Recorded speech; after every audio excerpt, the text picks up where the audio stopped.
नमस्कार विद्यार्थी मित्रांनो, आजच्या व्हिडिओमध्ये आपण महाराष्ट्र पोलीस भरती 2024साठी GS-GKचे जे इम्पॉर्टंट असे महत्त्वाचे सर्व प्रश्न आहेत, तर यांचा आपण या ठिकाणी सराव करणार आहोत.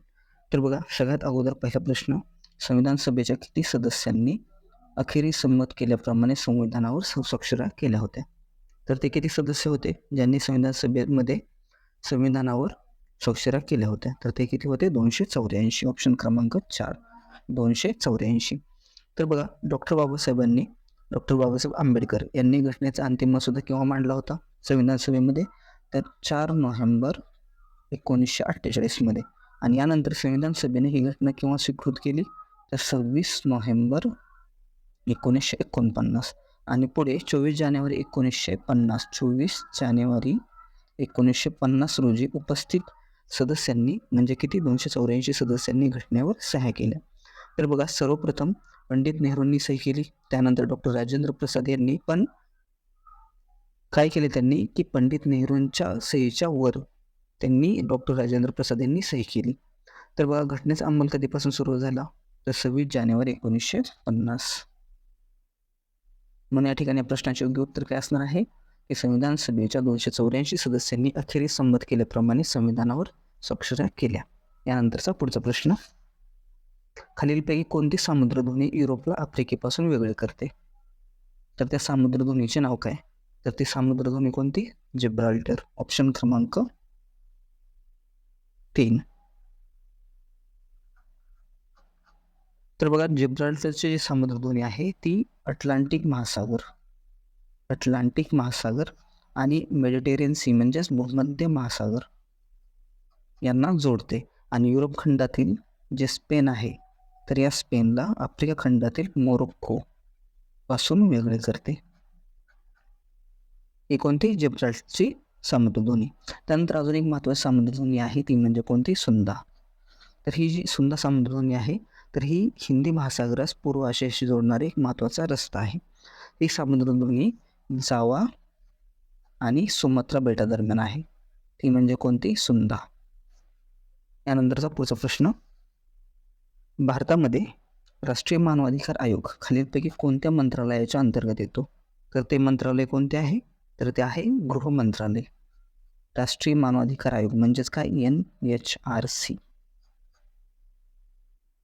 तर बघा, राष्ट्रीय मानवाधिकार आयोगाची स्थापना कधी झाली? 28 सप्टेंबर 1993च्या मानवाधिकार संरक्षण अध्यादेशानुसार 12 ऑक्टोबर 1993 रोजी एक वैधानिक संस्था म्हणून राष्ट्रीय मानवाधिकार आयोगाची स्थापना करण्यात आली. याची रचना जर पाहिली आपण तर यामध्ये एक अध्यक्ष प्लस किती सदस्य असतात? इतर 8 सदस्य. अध्यक्ष कोण असतात? तर अध्यक्ष असतात निवृत्त CJI, chief justice of India. ही देखील माहिती तुम्ही लक्षात ठेवा. त्यानंतरचा पुढचा प्रश्न, खालीलपैकी कोणती नदी कृष्णा नदीची उपनदी नाही? तर ती नदी कोणती आहे? तर बघा, या ठिकाणी पूर्णा नदी जी आहे तर ही पूर्णा नदी गोदावरी नदीची उपनदी आहे. परभणीमध्ये पूर्णा नदी गोदावरी नदीला जाऊन मिळते. तर या ठिकाणी बघा, कृष्णा नदीविषयी माहिती, तर कृष्णा नदी जी आहे तिचा उगम कुठे होतो? महाबळेश्वर. प्रवाह जर पाहिला कृष्णा नदीचा तर तो कसा आहे? महाराष्ट्रात उगम पावते, त्यानंतर कर्नाटकमध्ये जाते, त्यानंतर तेलंगणा, त्यानंतर आंध्र प्रदेश आणि आंध्र प्रदेशमधील मच्छलीपट्टणम जवळ ती बंगालच्या उपसागराला मिळते, बंगालचा उपसागर. यानंतर बघा, पूर्णा नदी जी कृष्णा नदी आहे तर कृष्णा नदीची एकूण लांबी किती आहे? एकूण लांबी आहे 1400 किलोमीटर. महाराष्ट्रातील तिची लांबी किती आहे? 282 किलोमीटर. त्याच्या उपनद्या जर पाहिल्या तर त्या कोणत्या आहेत? वेण्णा आहे, कोयना, वारणा, पंचगंगा, दूधगंगा, वेदगंगा, त्यानंतर घटप्रभा, येरळा, भीमा. आणि येरळा आणि भीमा या अशा 2 नद्या आहेत ज्या डाव्या किनाऱ्यावरून मिळणाऱ्या उपनद्या आहेत कृष्णा नदीला. याचबरोबर पूर्णा नदी जी आहे तर ही गोदावरीची महत्त्वाची उपनदी आहे. पूर्णा नदीचा उगम कुठे होतो? अजिंठा डोंगर रांगेमध्ये. लांबी किती आहे? 397 किलोमीटर पूर्णा नदीची लांबी. यानंतरचा पुढचा प्रश्न, खालीलपैकी कोणत्या वर्षी भारतीय संविधानाच्या प्रस्तावनेमध्ये प्रथम दुरुस्ती करण्यात आली होती? कोणत्या वर्षी? तर 1976 1976 कोणती घटना दुरुस्ती झाली होती? 42वी घटना दुरुस्ती. तर बघा, भारताच्या घटनेची प्रस्ताविका कोणी लिहिली? तर पंडित नेहरू यांनी तयार केलेल्या उद्देश पत्रिकेवर आधारित आहे भारतीय संविधानाची प्रस्तावना. तर पंडित नेहरूंनी उद्देश पत्रिका सभेमध्ये केव्हा मांडली होती? तर 13 डिसेंबर 1946 मध्ये. आणि या उद्देश पत्रिकेला संविधान सभेने कधी मान्यता दिली? तर 22 जानेवारी 1947 मध्ये. तर 1976 मध्ये 42व्या घटना दुरुस्तीनुसार प्रस्ताविकेमध्ये समाजवादी, त्यानंतर धर्मनिरपेक्ष आणि एकात्मता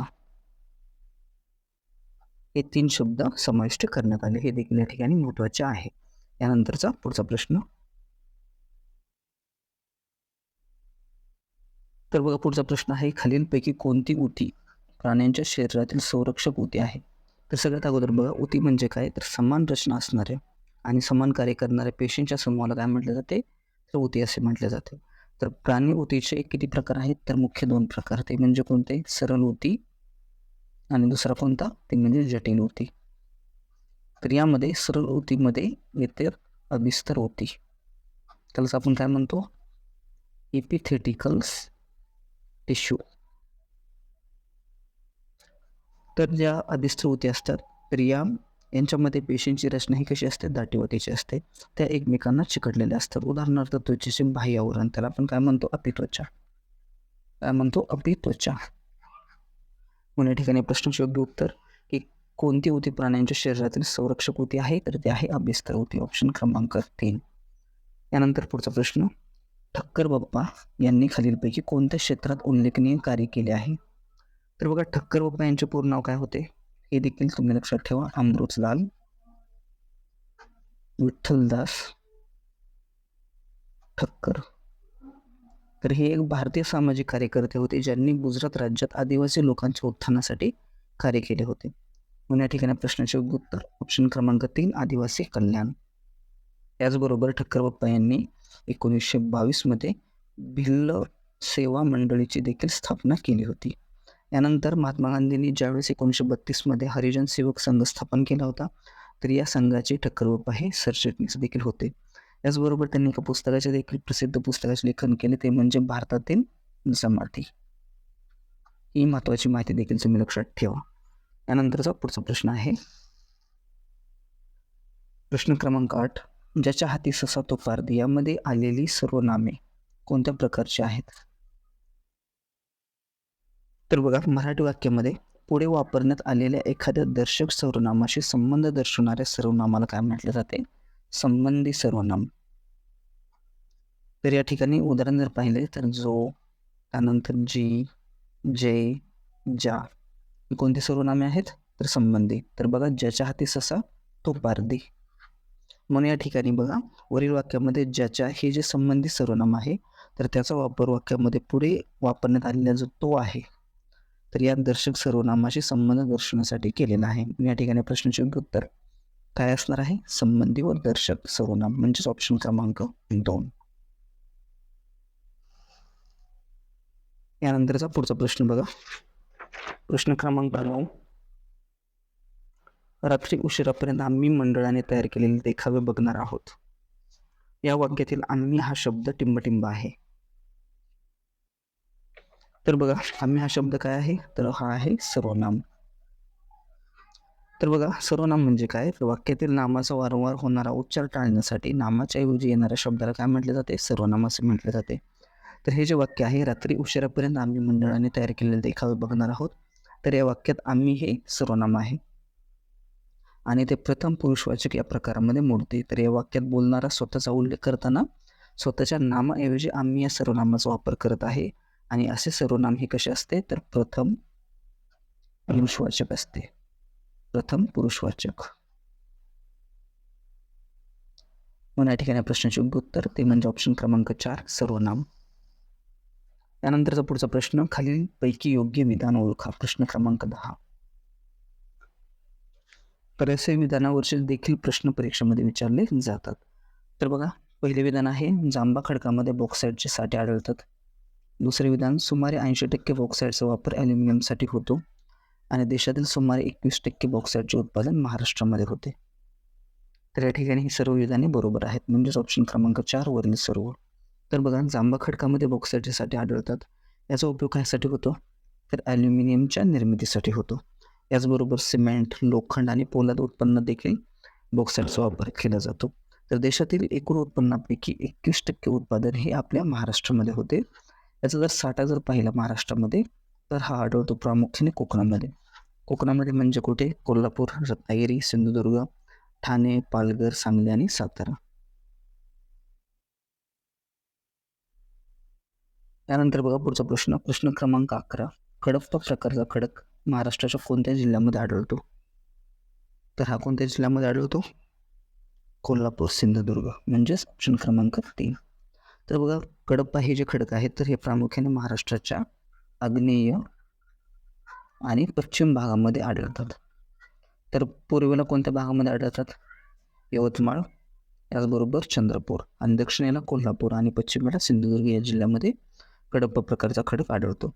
तर हे कडप्पा प्रकारचे जे खडक असतात, तर हे लोह, याचबरोबर पोलाद कारखान्यामध्ये देखील यांचा वापर केला जातो. त्यानंतर पुढचा प्रश्न, 2011च्या जनगणनेनुसार महाराष्ट्राचे बाललिंग गुणोत्तर किती आहे? बाललिंग गुणोत्तर. तर बघा, 2011च्या जनगणनेनुसार महाराष्ट्राचे बाललिंग गुणोत्तर किती आहे? 894. तर बघा, सर्वाधिक जर बाललिंग गुणोत्तर पाहिले महाराष्ट्रामध्ये, तर ते कोणत्या जिल्ह्यामध्ये आहे? गडचिरोली. किती आहे? 961. आणि सर्वात कमी तर तो जिल्हा आहे बीड.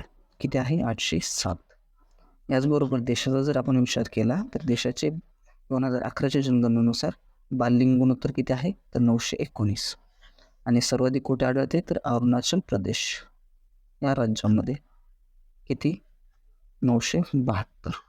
तर तुम्हाला या ठिकाणी प्रश्नाचे योग्य उत्तर सांगायचे आहे की देशामध्ये सर्वात कमी बाललिंग गुणोत्तर कोणत्या राज्यात किंवा केंद्रशासित प्रदेशामध्ये आढळते 2011च्या जनगणनेनुसार.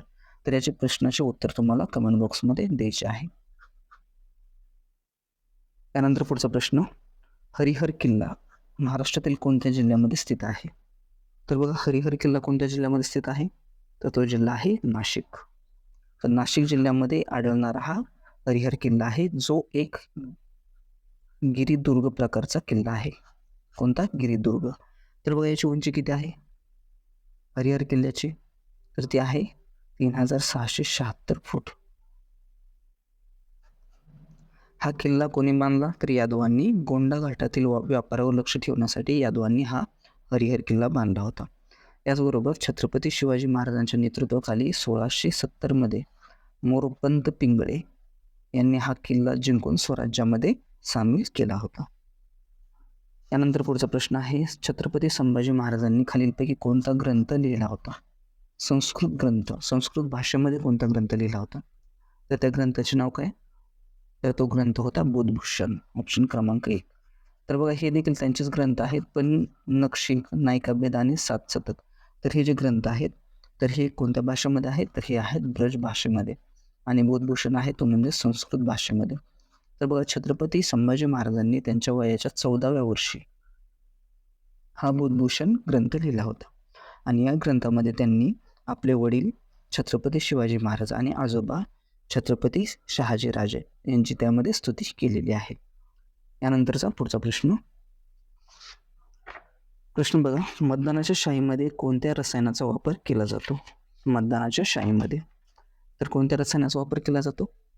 सिल्वर नायट्रेट, ऑप्शन क्रमांक 2, सिल्वर नायट्रेट. याचबरोबर जे अमोनियम नायट्रेट आहे, तर याचे रासायनिक सूत्र काय आहे? NH4NO3. तर अमोनियम नायट्रेटचा वापर कशामध्ये केला जातो? खते, याचबरोबर स्फोटकामध्ये देखील याचा वापर केला जातो, स्फोटक. कॅल्शियम सल्फेट, ज्याला काय म्हटले जाते? Calcium sulphate. तर नाही दिलेले आहे या ठिकाणी. सोडियम नायट्रेट, हे सोडियम नायट्रेट आहे, तर याचे रासायनिक सूत्र काय आहे? NaNO3. याला काय म्हटले जाते? Chile saltpetre, Chile saltpetre असे देखील याला म्हटले जाते. आणि सोडियम नायट्रेटचा वापर मुख्य करून अन्न संरक्षण म्हणून देखील केला जातो, अन्न संरक्षक. फटाक्यामध्ये ऑक्सिडायझर म्हणून देखील सोडियम नायट्रेटचा वापर केला जातो. याचबरोबर गन पावडरमध्ये देखील याचा वापर केला जातो.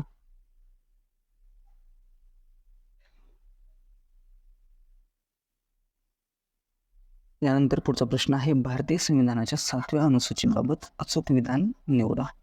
अचूक पर्याय. तर बघा, समवर्ती सूची संदर्भात फक्त लोकसभा कायदा करू शकते. राज्यसूचीमध्ये पोलीस व तुरुंग हा विषय नाही. घटस्फोट, मृत्यूपत्र या संदर्भात केंद्र आणि राज्य शासन कायदा करू शकतात. तर बघा, यामध्ये फक्त तिसरे विधान या ठिकाणी बरोबर आहे. ही दोन्ही विधान या ठिकाणी चुकीचे आहेत. म्हणून या ठिकाणी प्रश्नाचे उत्तर ऑप्शन क्रमांक 1 फक्त 3. तर बघा, केंद्र आणि राज्यामधील अधिकारांची विषयान्याय विभागणी राज्यघटनेच्या 7व्या अनुसूचीमध्ये करण्यात आली आहे. यामध्ये 3 सूची आहेत. त्या म्हणजे पहिली म्हणजे कोणती, संघ सूची. तर यामध्ये जे विषय दिलेले आहेत तर त्याच्या संबंधित कायदे करण्याचा अधिकार कोणाला आहे? केवळ संसदेला. यामध्ये किती विषय आहेत? 100 विषय. विषय जर आपण पाहिले तर परकीय कामकाज, बँकिंग, जनगणना, लेखापरीक्षणे हे यामध्ये येतं. त्यानंतर आहे ती म्हणजे राज्यसूची. सामान्य परिस्थितीमध्ये राज्यसूचीमध्ये दिलेल्या विषयावर कायदे करण्याचा अधिकार कोणाला आहे? राज्याला किंवा राज्य विधिमंडळाला. आणि याच्यामध्ये विषय किती आहेत? तर 61 विषय. यामधले विषय कोणते? पोलीस, तुरुंग, सार्वजनिक आरोग्य, कृषी इत्यादी. यानंतर अजून एक सूची आहे ती म्हणजे कोणती? समवर्ती सूची. तर यामधील जे दिलेले विषय आहेत तर या विषयांवर कायदे करण्याचा अधिकार कोणाला आहे? केंद्र आणि राज्य विधिमंडळाला. तर उदाहरणार्थ बघा, विवाह, त्याचबरोबर घटस्फोट, वजन, मापे, वर्तमानपत्रे, औषधी इत्यादी विषय यामध्ये दिलेले आहे समवर्ती सूचीमध्ये. आणि या ठिकाणी बघा, विधानामध्ये समवर्ती सूची संदर्भात फक्त लोकसभा कायदा करू शकते. म्हणून या ठिकाणी ही पर्याय चुकीचा आहे. कारण समवर्ती सूचीमध्ये जे विषय दिलेले आहेत तर त्या संदर्भात संसद आणि राज्य विधिमंडळ दोघेही कायदा करू शकतात. यानंतर बघा, पुढचा प्रश्न, खालीलपैकी कोणत्या कराराद्वारे पहिले अँग्लो मराठा युद्ध संपुष्टात आले? तर बघा, पहिले अँग्लो मराठा युद्ध जे होते तर हे युद्ध मराठा साम्राज्य आणि ईस्ट इंडिया कंपनी आणि मराठा साम्राज्य यांच्या दरम्यान लढण्यात आलेले हे पहिले युद्ध होते, जे कधी लढले गेले होते? 1772 ते 1782 मध्ये. तर हे युद्ध गव्हर्नर जनरल वॉरेन हेस्टिंगच्या काळामध्ये लढले गेले होते. आणि यामध्ये विजय कोण झाले होते? तर मराठावर विजय झाले होते. आणि यानंतर या ठिकाणी सालबाईचा तह करण्यात आला. कधी? 17 मे 1782 मध्ये सालबाईचा तह करण्यात आले. आणि या तहाने हे पहिले अँग्लो मराठा युद्ध या ठिकाणी समाप्त झाले आणि पुढील 20 वर्ष दोन्ही पक्षांमधील शांतता या ठिकाणी कायम राहिली. यानंतरचा पुढचा प्रश्न, महाराष्ट्र पठाराची पूर्व पश्चिम लांबी किती किलोमीटर आहे? पूर्व पश्चिम लांबी तर ती किती आहे? तर बघा, पूर्व पश्चिम लांबी आहे 750 किलोमीटर. आणि दक्षिण उत्तर रुंदी किती आहे? तर ती आहे किती? 700 किलोमीटर.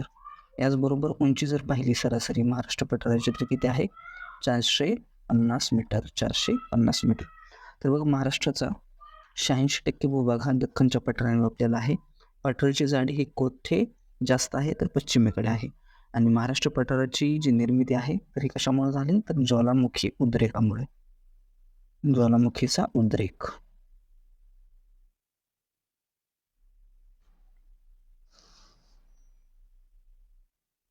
तर यानंतर पुढचा प्रश्न बघा, 1470 रुपयांची रक्कम राहुल आणि राजेंद्र यांच्यात 3:4 या गुणोत्तरात वाटली जाते. तर राजेंद्रला मिळालेली रक्कम किती असेल? तर बघा, प्रश्नानुसार एकूण रक्कम किती आहे? 1470 रुपये. तर राहुल आणि राजेंद्र यांच्या वाटेचे गुणोत्तर किती आहे? 3:4 आहे. तर राहुल आणि राजेंद्र यांना आपण 3x आणि 4x अशी रक्कम मिळते असे आपण या ठिकाणी मानू. तर बघा, प्रश्नानुसार राहुल आणि राजेंद्र यांना गुणोत्तरामध्ये वाटलेली रक्कम जर पाहिली तर 3x अधिक 4x बरोबर किती एकूण रक्कम आहे? 1470 रुपये. तर या ठिकाणी बघा, 7x बरोबर 1470 आणि xची जर किंमत काढली तर 1470/7 बरोबर किती येईल? 7 दुणे 14 म्हणजेच या ठिकाणी 210. इथे येईल 210. तर या ठिकाणी आपल्याला कोणाची रक्कम मिळालेली काढायची? राजेंद्रची. तर राजेंद्रला मिळालेली रक्कम 4x बरोबर xची किंमत किती आली? 210 म्हणजे 4 गुणिले 210 बरोबर किती? 4 दुणे 4 दुणे 8 म्हणजेच 840 रुपये. आणि याचबरोबर आपण जर राहुलची जर काढली, राहुलला मिळालेली रक्कम तर 3x बरोबर 3 गुणिले किती? 210 म्हणजेच किती? 630 रुपये. म्हणून या ठिकाणी प्रश्नाचे उत्तर बघा किती असणार आहे 840. ऑप्शन क्रमांक 1. त्यानंतर बघा प्रश्न क्रमांक 20. जर 20 अधिक 3 बरोबर 15, 15 अधिक 4 बरोबर 30 आणि 12 अधिक 6 बरोबर किती? तर बघा या ठिकाणी संख्या मला कशी आहे, तर पहिल्या आणि दुसऱ्या संख्यांच्या अंकाची बेरीज, संख्यांच्या अंकांची बेरीज कंसामध्ये गुणिले 3 बरोबर तिसरी संख्या. तर बघा सगळ्यात अगोदर 20 अधिक 3 बरोबर या ठिकाणी किती दिलेले आहे 15. तर बघा पहिल्या आणि दुसऱ्या संख्येच्या अंकांची बेरीज म्हणजेच किती 2 अधिक 0 अधिक 3 गुणिले किती 3. तर 2 आणि 3 5, 5 त्रिक 15. त्यानंतर 2, 15 अधिक 4 बरोबर किती दिलेले आहे 30. तर कसे 1 अधिक 5 अधिक 4 गुणिले 3, 5 4 9 1 10 3 30. त्यानंतर 12 अधिक 6 बरोबर आपल्याला किती असे विचारलेले आहे. तर बघा या ठिकाणी पहिल्या आणि दुसऱ्या संख्यांच्या अंकांची बेरीज 1 अधिक 2 अधिक 6 गुणिले 3 बरोबर 6 2 8 आणि 1 9, 9 गुणिले 3 बरोबर किती 27. म्हणून या ठिकाणी प्रश्नाचे उत्तर आहे ऑप्शन क्रमांक 2 27. So friends, thanks for watching.